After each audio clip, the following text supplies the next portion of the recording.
Three, two, one. How you guys doing here? Here of none. Going over a build real quick. This is more of a support build. I would not recommend doing this 1vxing or 1v1ing. But this is what I call a salt splash build. Basically, we're going to be doing some stuff here that's going to make it annoying for the other enemies.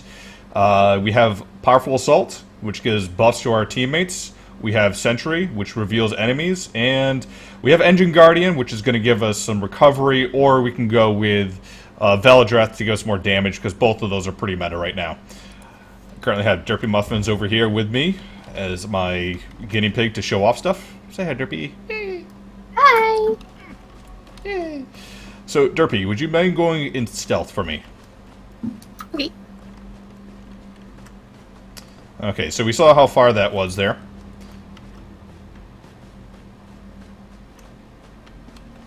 About this distance here.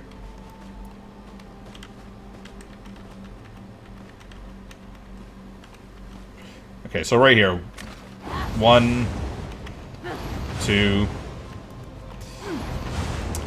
Roughly about 13 meters you're going to be able to detect people with this. Now keep in mind that when you're looking at somebody in stealth here, look where you look at them is very important. So if I look at where Derpy is, I'm going to be able to see them. If I turn around, a lot of people don't know this. Like, let me see if I can get out detection radius. Okay, Derpy, just come up close and see how close you can get to me.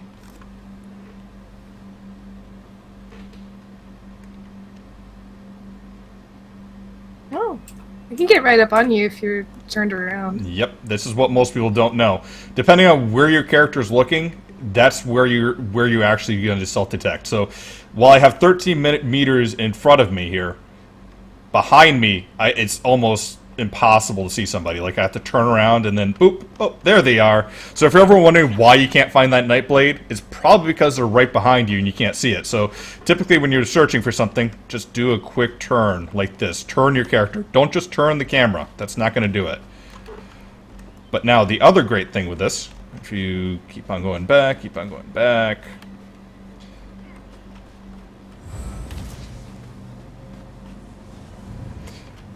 our detection radius is much greater because of the magelight, and if we're using a more this detection pot here, let's see here. I'm just taking a look at where we can see you. Okay, we just lost sight of you. See you again.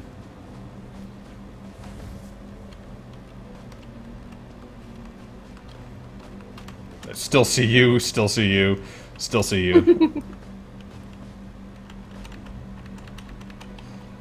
Yeah, let's see how far this is here. That's great. That's 10. 20.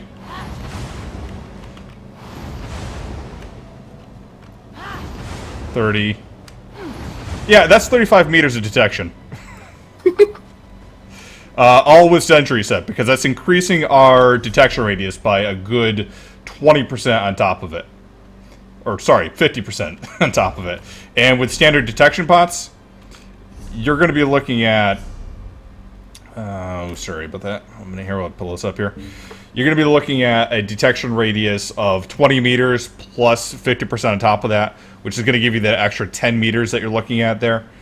It's just insane how far you can go. Now, the other reason we're going with magelight here is because Derpy, if you can, just come up behind me here. Yep. And go ahead, hit me from stealth. Notice we don't get stunned. That's the other great thing with magelight. You can't be stunned from enemies from stealth. It keeps you up. I know it's also a magic-based skill, but given the mage's line, the way it works, you can't be stunned. You're going to be revealing enemies.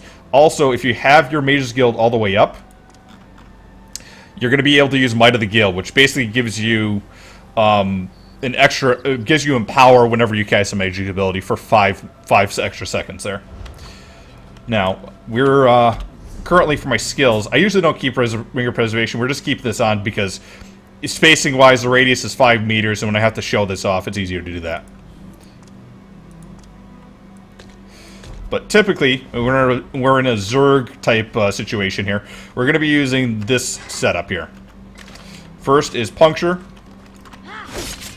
Gives a debuff to any enemy you're facing. Giving reverberating bash. Acting as a bash on an enemy that you have. And if you're facing a Templar or anything that has a heal, you're going to be able to debuff them for 10 seconds on top of that. Now, we're also using change, which is very controversial to some people because they can't get it to work properly or something like that.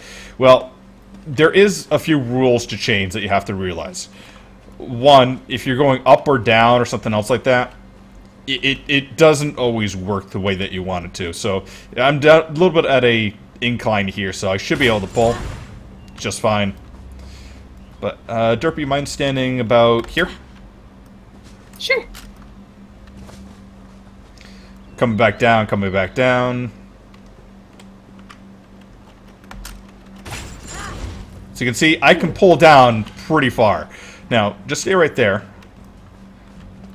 Two things. One, make sure they don't have a movable on. If they have a movable on, don't bother doing it because it's going to have issues. Now, let's see if I can do it here or not. Ah, good, okay. Now, the difference I was trying to show there, but maybe I have to go further down on this. Like down in here. One of the things that Zoss did with the chains, unfortunately, is they made it so it's easier to pull enemies down to you, but harder to pull them up to you. Part of the reason for that is because when you come around a keep or something else like that, I guess they want you to pull things down into like the fray, but pulling people up so they can go in and bypass the gates and all this other stuff there, they don't want to have happen. So I'm just going to keep on moving up a little bit more. This might not be high enough here. Let me see. It's hard to get high distance here when we're not using a keep or something else like that. But we seem to be doing pretty good in the open field. Other thing I have to mention as well, over here this way, Derpy. Yay! Is thresholds, like going through doorways, going through like gates like this and all that stuff. Sometimes it will work, sometimes it won't. That's the other tricky part of it. Like, I probably will be able to get this to work here, but other times, other gates, like you'll see people who come up to the doors like this,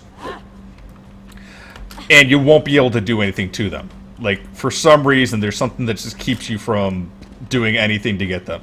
Now, where you want to use chains primarily is any place that is disadvantageous for them. Like,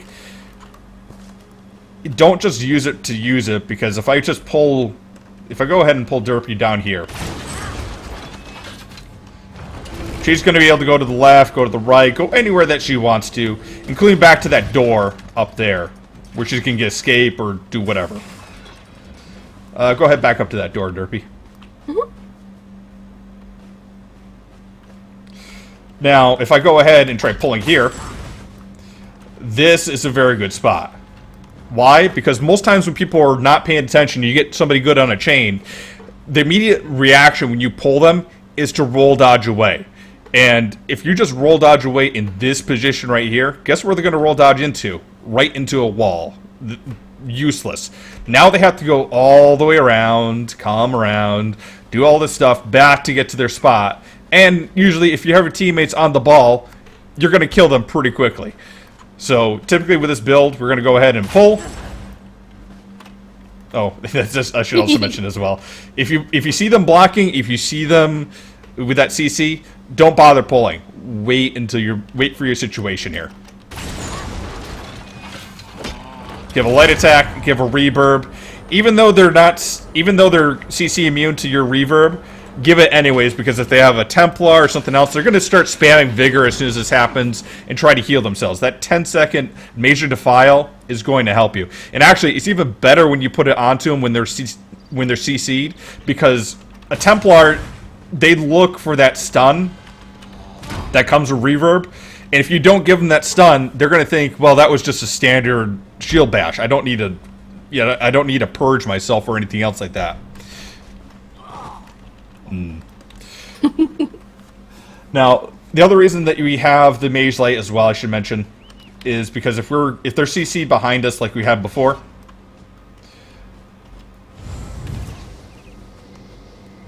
it doesn't matter if they're behind us, to the left, to the right. If they're getting within 5 meters of us, they're gonna be detected with that ability too. So that's primarily our main bar here.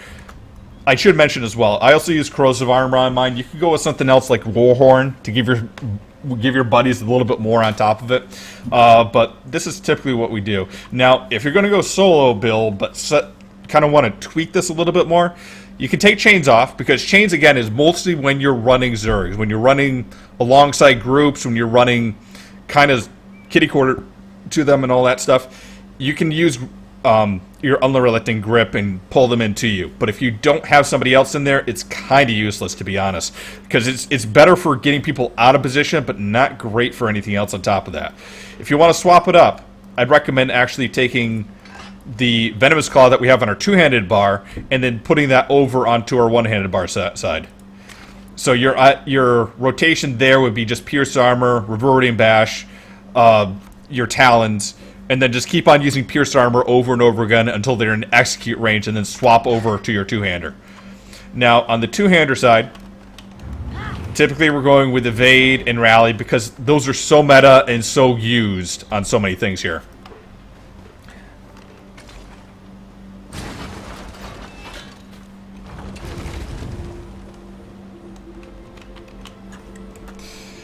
And, alright, sorry about that. So we're using execute on our two-handed bar, venomous claw, crit rush, elude, rally, and dawnbreaker. Now, our primary objective, if we're running in Zergs, is not to go in and try to go head-to-head to somebody. We want to run in, get damage in, and get the hell out of there.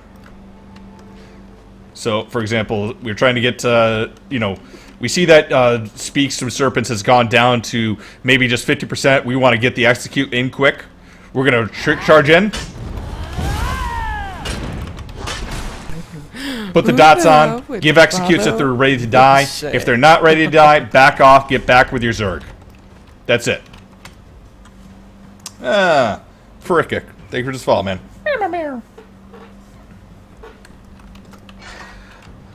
And that's primarily your base things here. Now, I use Flawless Dawnbreaker. A lot of people are probably using Smiting so they can get the extra bash in and all that stuff. I'm using Reverb on mine so I can get the CC on the enemies.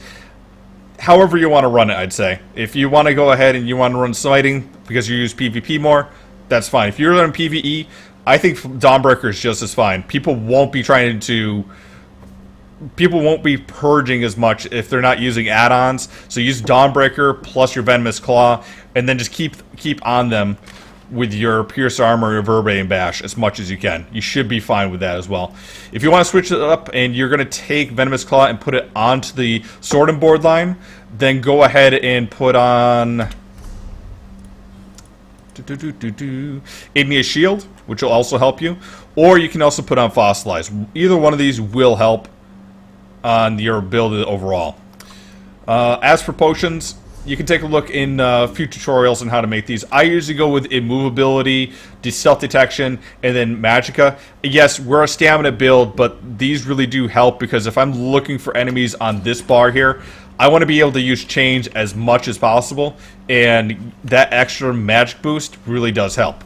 Also, I should also mention the chains do not work on enemies that are immovable, blocking, or sometimes they can dodge it as well.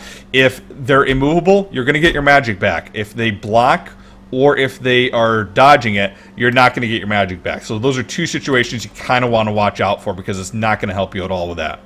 Other than that, just go with tripods and all that other good stuff. This is primarily good for non-CP campaigns. If you're going CP campaigns, make sure you have a tough group to go with this, okay? Anyways, that's the current build that we have here. Hope you enjoyed. Hero None and Derpy. Yay! Yay! Just giving a build here. Yay!